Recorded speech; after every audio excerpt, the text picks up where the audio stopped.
Tak dapat dipungkiri lagi, perangkat elektronik saat ini memegang peranan yang sangat penting untuk motor MotoGP. Perangkat elektronik ini terdiri dari ECU dan berbagai sensor yang menempel pada beberapa bagian motor MotoGP. Mudahnya, peran ECU ini adalah sebagai otak yang nantinya memerintahkan mesin untuk menambah atau mengurangi putaran mesin itu sendiri. Kerja ECU tersebut dilakukan berdasarkan sensor-sensor yang memantau beberapa bagian motor, seperti pergerakan roda, suspensi, dan lain sebagainya. Perangkat elektronik tak bisa bekerja tanpa dilengkapi sensor. Sensor ini membaca perilaku dari bagian-bagian tertentu pada motor yang nantinya memberi input pada ECU. Kemudian, ECU sebagai otaknya menentukan langkah apa yang diambil untuk memerintahkan kinerja mesin. Apa saja sih fungsi dari perangkat elektronik ini? Mari kita simak penjelasannya. Traction control adalah sebuah perintah yang diberikan oleh perangkat elektronik kepada mesin untuk menjaga dan mengatur traksi putaran roda belakang. Caranya adalah ECU memberikan perintah kepada mesin untuk mengatur tenaga pada tingkat kemiringan tertentu berdasarkan sensor kecepatan dan kemiringan agar motor bisa menikung dengan baik. Perlu kalian ketahui, menikung dengan baik tidak melulu soal ban belakang yang mencekram dengan baik atau tidak mengalami efek slide. Justru, dalam situasi tertentu, slide diperlukan agar pembalap bisa menikung lebih cepat. Tingkat sensitivitas dari traction control ini bisa diatur baik dari dashboard pembalap ataupun setup yang sudah ditentukan oleh para mekanik. Jika motor saat ini tidak dilengkapi traction control, pembalap benar-benar harus mengandalkan feeling tangan mereka untuk membuka gas. Jika kelebihan membuka gas, motor akan mengalami slide berlebih yang menggerus ban belakang. Resiko terburuknya adalah terjadinya high side yang membuat pembalap terpental.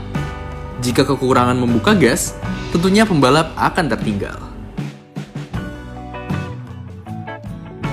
Anti-wheelie adalah sebuah perintah dari perangkat elektronik untuk mengurangi output tenaga motor agar ban depan tidak terangkat tinggi atau wheelie yang tentunya membuat pembalap terpaksa mengendurkan gasnya agar tidak terbalik seperti pada foto berikut.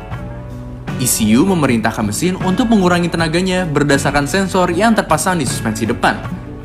Apabila suspensi depan tidak mengalami tekanan sama sekali karena terangkat atau wheelie, maka ECU langsung memberikan perintah mesin untuk melambat.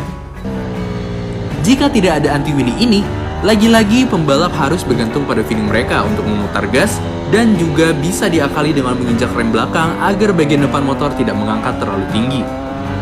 Meski motor saat ini sudah dilengkapi dengan winglet yang berfungsi sebagai downforce atau pemberi daya dorong ke bawah pada bagian depan motor, tapi tetap saja peranan anti-wheelie ini lebih mendominasi. Launch control adalah sebuah perintah dari perangkat elektronik agar mesin tetap berada di RPM tertentu yang optimal untuk melakukan start. Dengan launch control ini, pembalap tidak perlu mengatur bukaan gas mereka. Jadi, mereka bisa membuka gas secara penuh dengan RPM yang tertahan pada tingkat tertentu. Kemudian, saat kopling dibuka, mereka bisa melaju lebih cepat. Perangkat ini juga bekerja sama dengan anti-wheelie agar torsi besar motor MotoGP saat start tidak membuat motor mengalami wheelie berlebih. Sebenarnya saat fitur launch control ini ditemukan, ada pembalap yang lebih percaya kepada feelingnya sendiri agar bisa start lebih cepat, yakni Dani Pedrosa. Pedrosa mengandalkan feelingnya terhadap bukaan gas untuk bisa mencapai RPM yang optimal. Yang terpenting adalah ia bisa mengatur bukaan kopling dengan pas, sehingga motor bisa start dengan cepat tanpa efek wheelie berlebih. Engine braking adalah efek pengereman yang diberikan dari mesin. Engine brake bisa diatur dalam pengaturan perangkat elektronik saat ini. Jadi, tingkat sensitivitas pengereman mesin bisa diatur sesuai dengan kebutuhan pembalap. Jika engine brake tidak bisa diatur, pembalap akan lebih kesulitan untuk mengembangkan teknik pengereman mereka.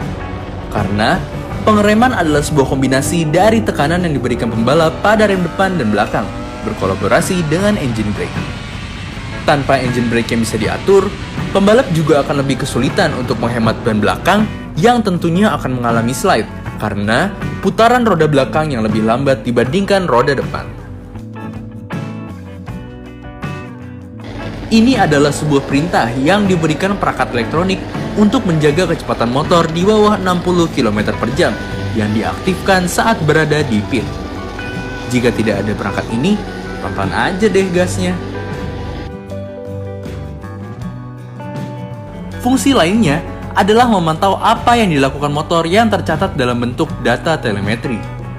Data telemetri ini sangatlah penting untuk dianalisa oleh semua orang yang mengembangkan motor, mulai dari pengembangan motor untuk kedepannya, kemudian untuk setup, dan lain sebagainya.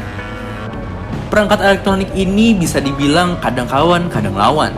Mengapa? Tentunya, perangkat elektronik ini jika pengaturannya tidak pas justru malah akan menghambat. Misalkan, perangkat traction control. Pembalap sedikit membutuhkan slide pada motor agar bisa mempertajam sudut ketika menikung. Jika traction control terlalu menahan mesin, maka tentunya motor tidak bisa mengalami slide dan pembalap akan kesulitan menikung dengan cepat. Baru-baru ini, Marc Marquez juga menjadi korban dari perangkat elektronik. Pada sesi free practice 2 GP Belanda, Marquez yang sedang menikung tiba-tiba mengalami high side. Itu disebabkan oleh malfungsi kinerja traction control yang seharusnya bisa menjaga putaran mesin dalam tingkat tertentu. Dalam kasus ini, seharusnya ECU bisa membiarkan motor slide dengan baik saat menikung. Bagaimana? Ada yang masih bingung nggak dengan penjelasan tadi? Kalau ada, silahkan ketik di bawah ini. Jika kalian menyukai video ini, silahkan tekan tombol like, komen, dan juga subscribe ya. Salam respect all riders!